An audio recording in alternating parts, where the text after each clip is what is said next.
Welcome back to This Is Live, the Sunday talk show here on the Arise News channel, where we have breaking news. Christopher Oladipo Ogunbanjo, a corporate lawyer and businessman, is dead.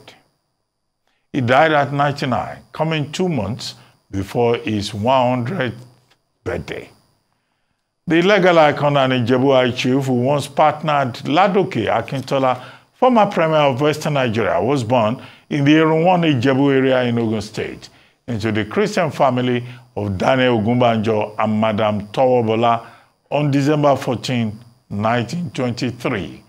He attended St. Philip's Primary School, Ayetoro, Ile-Ife, before proceeding to Oduduwa College, Ife, for his secondary education in 1936. In 1938, he moved to Igbobi College in Lagos, where he completed his secondary education. Ogunbanjo obtained a law degree in 1949 at the University of London and was called to the bar in 1950. He began his legal practice in 1950. Arise correspondent Rotus Odiri joins me now from Chris Ogunbanjo's residence in Lagos. Rotus Odiri, good to have you on the This Is Live, the Sunday talk show. I see you've been recalled from your vacation, but it's good to have you. This is your beat, and it's good to have you here. Tell us about the situation at Chief Chris Ogunbanjo's residence, and also tell us about his life and times. Truly distinguished, one of the best that this country has produced. Indeed, Doctor, it's good to be on with you on This Day Live. Aside from our times on the morning show, yes, I mean, look, Doctor, was it not just barely a month ago that we lost another icon in the accounting profession, Pa Akintola Williams, at the age of 104, and now, less than a month after that, we've got the Chief Oladipo Ogunbanjo, an icon in the legal profession, passing just shy of his 100th birthday. So, yeah, I mean, the family has, I'm not speaking to anyone right now. We try to speak with relatives, but they do not want to speak to the media at this time. In fact, it was, we had to even get their permission to even cross live to you from the front gate of his residence here in Ikoyi. But yeah, they said they'll be open to speaking with the media maybe tomorrow or the day after. So we're not yet getting any details on, what caused his passing. But yes, as you said, and as you've introduced to the segment, he is an icon, as you mentioned, getting his law degree back in 1949, being getting to the call to the bar a year earlier, starting his career in a law firm known as Samuel, Chris, and Michael, with the late Samuel Akintola and also the late Justice Michael Odesanya. And then, in 1960, I believe, he set up his own law firm, Chris Ogunbanjo LP, which has been, going now for what, about 5-6 decades, and has given birth to a number of prominent legal careers. He was also pretty instrumental in 1964 in the incorporation of the Nigerian Industrial Development Bank, the NIDB, which in 2001 then became the Bank of Industry, one of the earliest development banks in Nigeria. In fact, prior to that, 1954, it was the Investment Corporation of Nigeria. So he was tapped in 1964 by the AIFC in order to put that together, part of the incorporation. And then also, he was also instrumental. In fact, he was the pioneer Director General of the Center for Management Development, the CMD, which is the operational arm of the Nigerian Council of Management Development, which is meant to, improve standards in management, quality management, improve standards in order to run industries that are supposed to lead to economic growth. So, Doctor, as you've said, not just a major loss in the legal profession, a major business icon, a major philanthropist. He will, of course, be missed. And I know that as the week goes by, as the family is more willing to speak with the media, we'll be learning more and more about the impact that this icon has had in Nigeria. Well, Chief Chris Ogunbanjo was also a major figure in advocating the creation of domiciliary accounts, within the Nigerian banking system. And also, of course, I have no doubts that the people, products of Igbobi College will be really excited that this is a man who was one of their major products and who made, a major difference in the Nigerian business process. He was also a major shareholder in various Nigerian companies, very major Nigerian companies.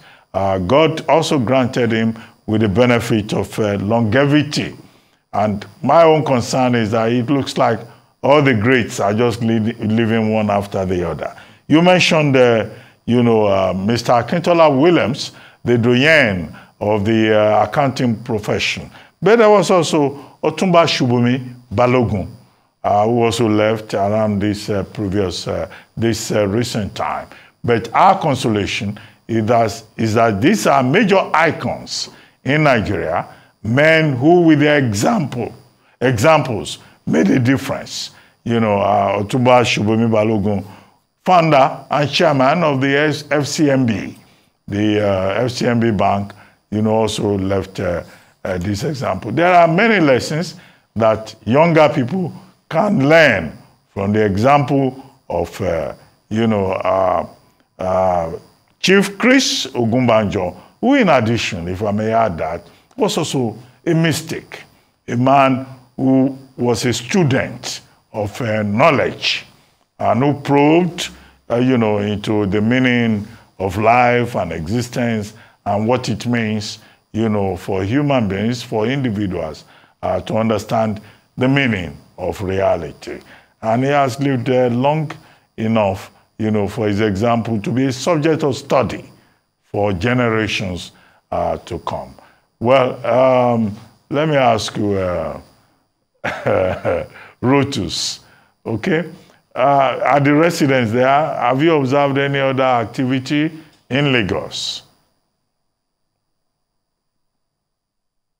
Yeah, it's mostly been, it looks like family members and friends coming to console his surviving family members. When we're setting up, we noticed that there were a number of people who were leaving, hugging and kissing a number of people that were here with me identified as the family members. I did my best to try to get 1 or 2 comments from them to ask if they wanted to speak to the media, just to talk to us about, what he meant to his family and, generations that came on after him as far as the Ogunbanjo family is concerned. But they didn't want to speak to them. But there's been, commiserations, there have been visits. In fact, right as we're coming to you, a vehicle even drove in. So we had to move aside. And in fact, I think somebody else might be driving in right about now. So they're still getting a lot of folks coming in to commiserate with the family members. Yeah, somebody else is driving in now as we speak. I'm sure they're all being a bit shy and no one's talking to the media.